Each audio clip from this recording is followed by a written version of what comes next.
Bonjour, bienvenue dans un bilan lecture. Donc là, les lectures que je vais vous présenter, ça s'étale plutôt sur le mois de mai et juin. Enfin, j'ai lu le second tome des Voleurs de fumée, écrit par Sally Green et traduit de l'anglais par Basil Beguery. Je ne vais pas trop spoiler le tome 2, mais en gros, dans cette trilogie, on va suivre plusieurs protagonistes, dont Catherine, qui est contrainte de marier un homme qu'elle ne veut pas épouser à cause des attentes de son père. On va suivre également Tash et Gravel, qui sont deux chasseurs de démons et qui revendent en gros la fumée des démons pour se faire de l'argent. Et on va suivre Mash, qui est un ancien domestique d'un peuple disparu. Donc j'ai bien aimé le premier tome qui était assez page-turner.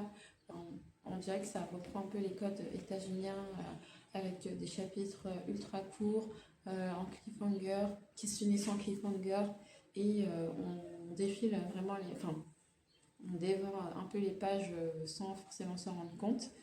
Donc c'est quand même un récit qui présente une construction narrative qu'on a un peu l'habitude de voir avec différents royaumes, des guerres de peuple, des guerres de religion. C'est une société qui est quand même assez patriarcale. Voilà, ça reprend des codes un peu narratifs qu'on a l'habitude de voir, mais en fait c'est tellement entraînant, il y a tellement de l'action que tu fais un peu abstraction de ce schéma un peu narratif. Et dans le tome 2, ça, on est dans le même rythme que dans le tome 1 clairement, mais on va plus s'attarder sur, euh, bah, sur les démons en eux-mêmes, sur leur exploitation, et en fait on va se rendre compte que ils sont pas si méchants que ça. Enfin, on a un peu l'impression que dans ce second tome, la tendance est un peu renversée et ils sont pas forcément vus comme les méchants, on va dire, de l'histoire. Ouais, c'est une trilogie, je pense, qui est prometteuse. Le tome 1 a été un coup de cœur. Le tome 2, comme ça m'a pas forcément plus surprise que ça, ça m'a plu, mais voilà, c'est dans la continuité du récit, donc on va dire que j'ai préféré le tome 1 de par la nouveauté. Et on verra avec le tome 3 comment ça va se finir. On en avait beaucoup entendu parler de cette trilogie il y a quelques années, et c'était un peu l'occasion de me plonger dedans. Donc ouais, plutôt satisfaite de la suite de la série, et à voir pour la conclusion. Dites-moi si vous avez déjà lu cette série, ce que vous en avez pensé, et puis si vous comptez la lire, parce que vous ne connaissez pas. On passe à une prochaine lecture du coup, qui est plutôt une déception. C'est Way Back Love, écrit par Seo Chae, et ça a été traduit par Marion Gilbert et illustré par Fleur Spitz. Donc c'est un roman que j'ai reçu en service de presse de la part des éditions Young Novel. Donc je suis en partenariat non rémunéré avec eux depuis quelques années, et j'ai rarement été déçue des lectures que j'ai terminées. Il y en a certaines que j'avais entamées, que j'ai mis en pause, mais qui ne sont pas forcément des mauvaises lectures. Mais là, vraiment, je suis passée complètement à côté du récit. J'ai lu très rapidement, mais je suis passée vraiment à côté. J'ai pas trouvé que l'écriture était très travaillée. Vraiment, c'est du jeune adulte ou de l'adulte, je sais pas trop. Mais c'est pas vraiment très travaillé. Pareil, le world building, etc., on en sait très peu. Et j'ai pas été convaincue, c'est dommage parce que d'habitude en nouvelle, d'ailleurs vous pouvez le voir ici, j'ai quasiment tout leur catalogue. mais vraiment, je suis passée à côté. Je ne sais pas trop vous expliquer pourquoi.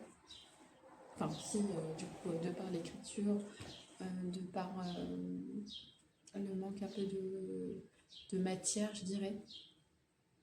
Ouais. Mais à part ça, j'ai pas plus d'explications que ça. Donc ça parle du deuil, ça parle de la perte d'un proche, de dépression. Il y a vraiment des thématiques qui sont très douloureuses, qui sont abordées, mais vraiment l'écriture, ça l'a pas fait. Et en plus, alors c'est très très aéré. Pour le coup, c'est pas pour me déplaire, mais oui, en fait, c'est rarement que c'est très très très vite, quoi. Donc ça m'a pas plus percuté que ça. Donc voilà, je vous recommande pas, mais dites-moi si vous avez pensé à la même chose que moi et si c'est le cas, pourquoi, et si c'est pas le cas, dites-moi aussi, histoire qu'on puisse débattre en commentaire. Girls, Visions and Everything, écrit par Sarah Schulman et publié aux éditions Héloïse Dormesson. C'est un roman que j'ai reçu en service de presse dans le cadre d'une collaboration non rémunérée. Je l'ai juste reçu, c'est un livre offert que j'ai reçu gratuitement, sans contrepartie. Héloïse Dormesson, c'est une maison d'édition que j'ai découverte cette année. J'avais également lu leur précédent titre qui s'appelle Ruby Fruit Jungle. Et là, ce titre, donc la couverture, elle est d'Anne-Sophie Chieg. La conception graphique, c'est M87 Design. Et la traduction, alors, ça a été traduit de l'anglais par Vanina Géré. Donc c'est un roman qui se passe dans les années, début des années 80, où on va suivre la vie de Lila Futuransky à New York. Donc c'est une jeune femme lesbienne qui essaye de survivre un peu comme elle peut. Parce qu'elle n'a pas forcément beaucoup de moyens, pas énormément non plus d'éducation de ce que je comprends, et voilà, donc elle a 25 ans et elle vagabonde un peu, elle profite un peu de la vie et elle vit un peu au jour le jour, on en a un peu l'impression. Voilà, donc elle aspire à être artiste, mais bon, dans le contexte et au vu de sa condition, on va dire, sociétale et financière, c'est un peu compliqué pour elle. Et on va suivre un peu ses relations amoureuses et plus spécifiquement sa relation avec Emily, qui travaille dans une usine de textile. Et en fait, on va un peu suivre leur relation. Il n'y a rien de transcendant. Enfin, on va dire que l'histoire, elle est assez simple de par son exécution, mais ça apporte quand même des thématiques qui sont ultra importantes, notamment de nos jours. Donc ça parle un peu de la drogue, la pauvreté, la condition sociale, l'identité de genre. Il y a énormément de thématiques qui sont abordées dans ce récit. J'ai l'impression qu'il y a un récit qui est quand même assez dur. Parfois, il y a des choses graphiques qui sont explicitées, que ce soit en bien ou en mal. Il y a un peu de tout. Mais je vous le recommande vivement parce que moi, il m'a bien convaincue, même si c'est pas un roman vers lequel je me serais tournée,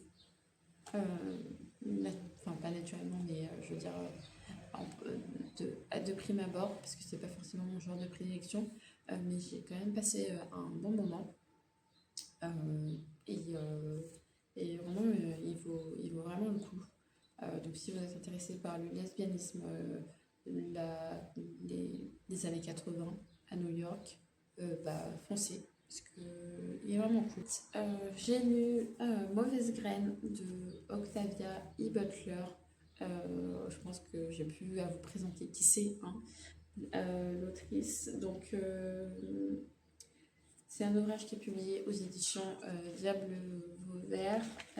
Il a été traduit de l'anglais italien par Jessica Shapiro. C'est un livre, oui, on va dire fantastique, Euh, En Afrique de l'Ouest et plus spécifiquement, je pense, avec des populations nigérianes. Dites-moi si je me trompe, mais normalement, je crois que c'est ça. Et donc, on va suivre Doro et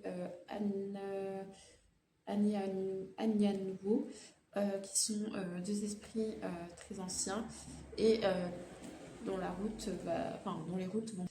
C'est Anyanwu, en fait, c'est un esprit qui est quand même assez indépendant, qui a beaucoup de pouvoir et qui ne se laisse pas forcément marcher dessus. Mais là, on va voir qu'il y a quand même une certaine contrainte et une certaine emprise émotionnelle qui va être amorcée par Doro. Et en fait, ils vont devoir parcourir un peu toute l'Afrique pour permettre à Doro d'assouvir, on va dire, enfin pas d'assouvir ses besoins, mais d'accomplir, on va dire, ses objectifs. C'est un roman qui est quand même assez dur, parce que ça parle de... il y a des sous-tons d'afroféminisme, ça parle aussi d'esclavage. Alors, pas essentiellement, mais on va quand même voir qu'il y a certains protagonistes qui vont être réduits en esclavage. Voilà, c'est écrit texto dans le texte. Et voilà, il va y avoir un peu une certaine dualité ou un certain, je sais pas comment expliquer, mais ils seront toujours un peu en confrontation et on sent qu'ils peuvent tous les deux se tuer, mais ils vont pas le faire parce qu'ils ont, pour quelconque raison, besoin l'un de l'autre. Donc voilà, c'est assez dynamique comme récit. Et oui, en fait, on sent qu'il y a quand même pas mal de rapports de domination. Donc c'est hyper intéressant en fait. Ça fait quelques semaines que je l'ai lu et ouais, je suis bien curieuse de continuer la suite de la saga. Donc il me semble qu'en anglais c'est la saga Paterniste, c'est le premier tome de la saga Paterniste. Je pense que je vais me procurer la suite parce que le tome 1 m'avait bien convaincu.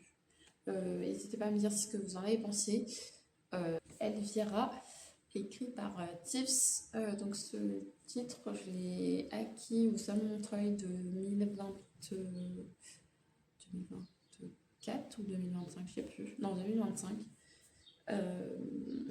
Ouais, j'étais allée voir Tips aux éditions Plume Blanche. On est sur un roman de fantasy nordique, plutôt jeune adulte, et il me semble que c'est un spin-off de la saga Alunia, que je n'ai pas lu, mais comme elle m'a dit sur le stand que ça pouvait se lire indépendamment, je l'ai quand même pris.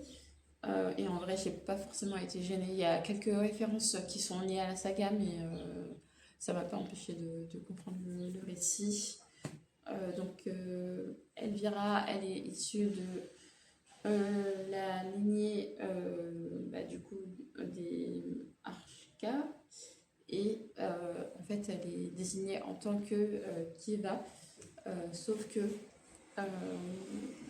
en fait, pour répondre à son devoir de Kiva, elle doit se marier et enfanter une fille obligatoirement, sauf que Elvira va se rendre compte qu'elle ne peut pas avoir d'enfant et elle va devoir fuir, enfin, elle est contrainte en fait de fuir son peuple et de comprendre un peu tous les mécanismes qui sont liés et toutes les origines en fait de ces traditions. C'est un roman quand même qui est assez qui dénonce pas mal le patriarcat, je dirais. On sent qu'il y a une volonté de l'autrice de dénoncer certaines choses comme la maternité. On n'est pas forcément, c'est pas parce on se reconnaît en tant que femme qu'on est obligé d'avoir des enfants, ou du moins c'est pas parce qu'on peut pas en avoir qu'on ne peut pas être considéré comme une femme et que c'est pas une fin en soi en fait. Et oui, on sent qu'il y a c'est quand même un peuple qui est assez patriarcal, et du coup il y a pas mal de sous-tons dans le texte. La protagoniste souffre également d'anxiété Et du coup, ça, j'ai bien aimé que ce soit mentionné à plusieurs reprises. En fait, je crois qu'il y a quand même pas mal de flashbacks. C'est pas explicitement dit en un tête de chapitre, mais en fait, on la suit pendant sa fuite et il y a aussi des flashbacks de quand elle était adolescente et enfin avant qu'elle soit contrainte à fuir.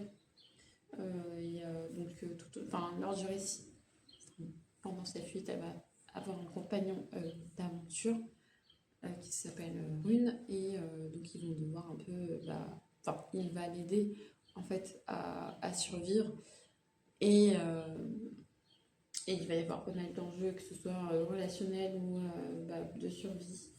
Donc c'est un roman qui m'a quand même plu.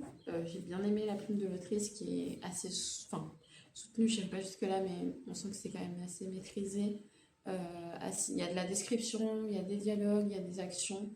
Donc c'est assez rythmé et il y a un peu tout ce que je recherche dans un roman de fantasy du coup. Il y a pas mal d'enjeux, il y a un gros enjeu et à côté de ça, il y a c'est assez, comment dire, contextualisé, il y a pas mal de descriptions comme j'ai dit et j'ai vraiment bien aimé le récit. Ça, voilà, le schéma, bah, j'ai déjà vu un peu ce genre de schéma narratif, mais c'est bien écrit et c'est assez percutant pour que ça me reste en mémoire. Donc n'hésitez pas à me dire si vous l'avez lu, ce que vous en avez pensé. Et puis, on se dit à bientôt pour une prochaine chronique.